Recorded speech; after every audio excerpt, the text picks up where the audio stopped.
అందరికీ హాయ్ అండి. ఆహ్, ముఖ్యంగా జన సైనికులకి, వీర మహిళలకి నాదొక చిన్న విన్నపం అండి.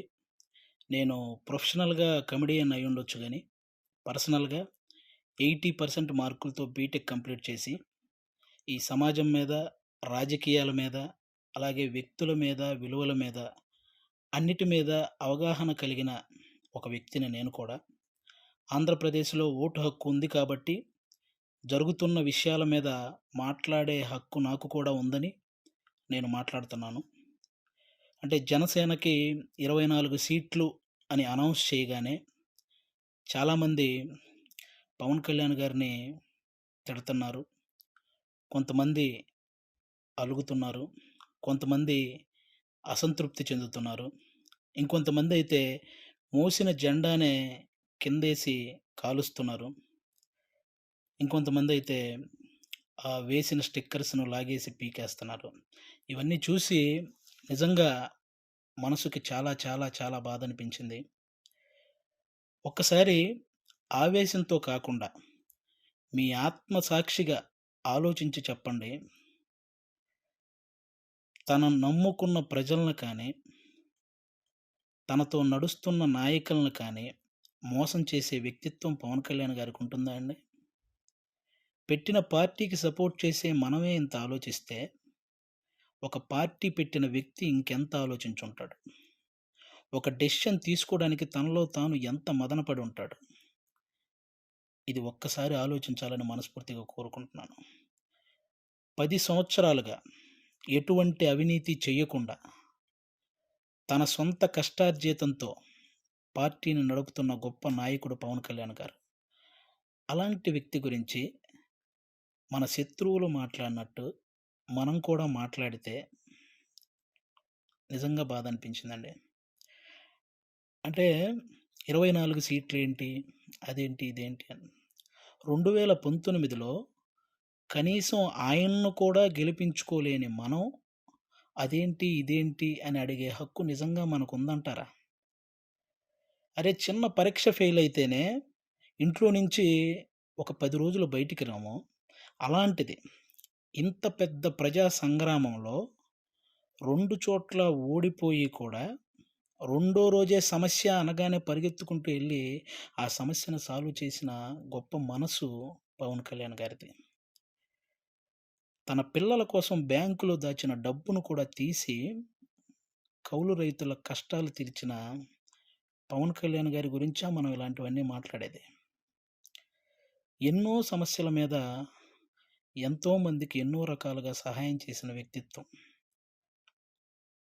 2 అంటే రోజుకు 2,00,00,000 తీసుకునే ఒక స్టార్ హీరో సంపాదించిందంతా సహాయ కార్యక్రమాలకే పెట్టేసి, ఆల్మోస్ట్ అప్పు చేసి మరీ ఒక పార్టీని నడుపుతున్నాడని మీలో ఎంతమందికి తెలుసు? అలాంటి పవన్ కళ్యాణ్ గారి గురించి మనం ఎలా పడితే అలా మాట్లాడేస్తున్నాం. దేశ రాజకీయాల్లో దేశంలో ఇన్ని రాజకీయ పార్టీలున్నాయి. ఇంతమంది రాజకీయ నాయకులున్నారు. ఎవరైనా సరే, మేము అధికారంలోకొస్తే అది చేస్తాం, ఇది చేస్తాం అనేవాళ్ళే కానీ, ప్రతిపక్షంలో ఉండగా ఏనాడైనా వాళ్ళ జేబులో నుంచి ఒక్క రూపాయి తీసి ఎవరికైనా సహాయం చేశారా? అలా సహాయం చేసిన ఏకైక రాజకీయ నాయకుడు పవన్ కళ్యాణ్ గారు. అలాంటి వ్యక్తిని పట్టుకొని మనం కులాన్ని తాకట్టు పెట్టాడు, పార్టీని తాకట్టు పెట్టాడు, ప్యాకేజ్ తీసుకున్నాడు అని చాలా ఈజీగా అనేస్తున్నాం. అమ్మలాంటి కులాన్ని, పార్టీని తాకట్టు పెట్టే వ్యక్తే పవన్ కళ్యాణ్ గారు. డబ్బుకి అమ్ముడుపోతాడా? ప్రతిపక్షంలో ఉన్న టీడీపీ కంటే అధికార పక్షంలో ఉన్న వైసీపీ దగ్గరే ఎక్కువ డబ్బుంటది గదా! మరి అమ్ముడుపోయే వ్యక్తి అయితే వాళ్ళే కొనుక్కోవచ్చు గదా! ఎందుకండి ఈ మాటలు?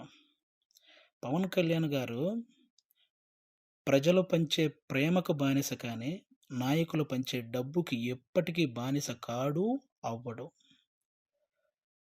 అభిమానించటం అంటే మనకు అనుకూలంగా ఉన్నప్పుడు జై కొట్టటం, అనుకూలంగా లేనప్పుడు బాయ్ చెప్పటం కాదండి.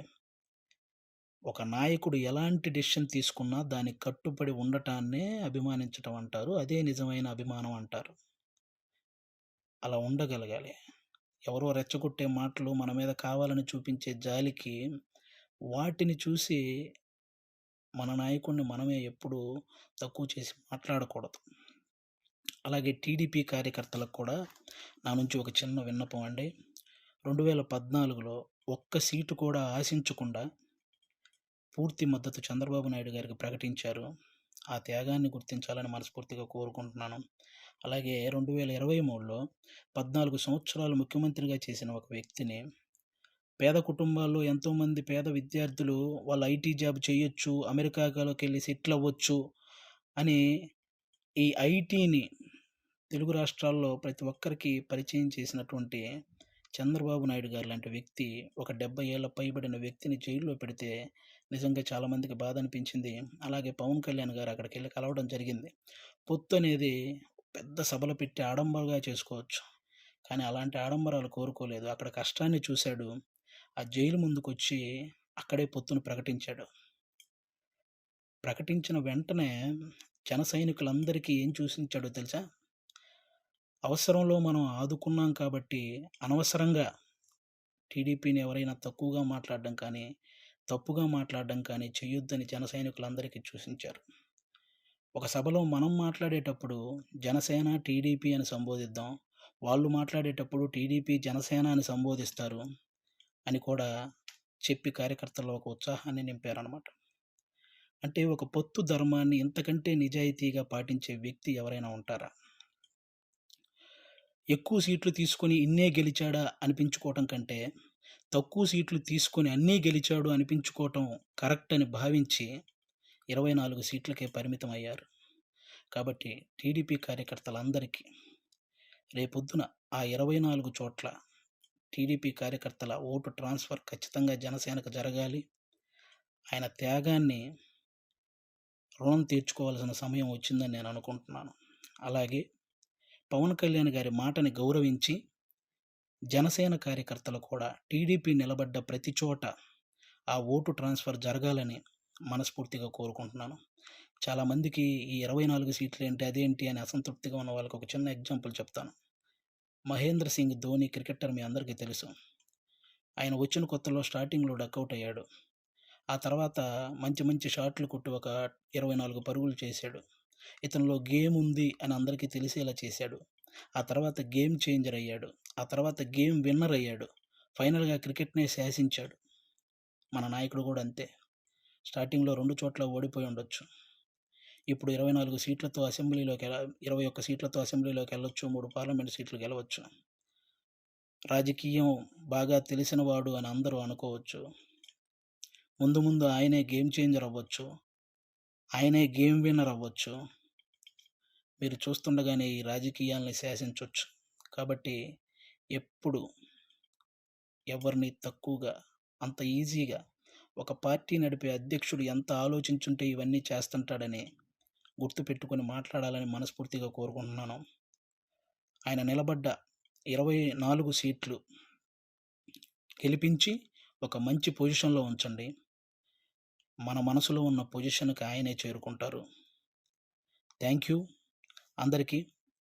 అంటే 10 సంవత్సరాల నుంచి పార్టీ నడుపుతున్న ఒక వ్యక్తికి 10 సీట్లు తగ్గగానే ఎలా పడితే అలా మాట్లాడుతుంటే 2 డేస్ నుంచి ఏం చేయాలో అర్థం కాక ఒకసారి నేను మాట్లాడాలనిపించి మాట్లాడాను. తప్పు మాట్లాడుంటే క్షమించండి. కరెక్ట్ మాట్లాడుంటే కన్విన్స్ అవ్వండి. Thank you. జై హింద్. జై జనసేన. Thank you.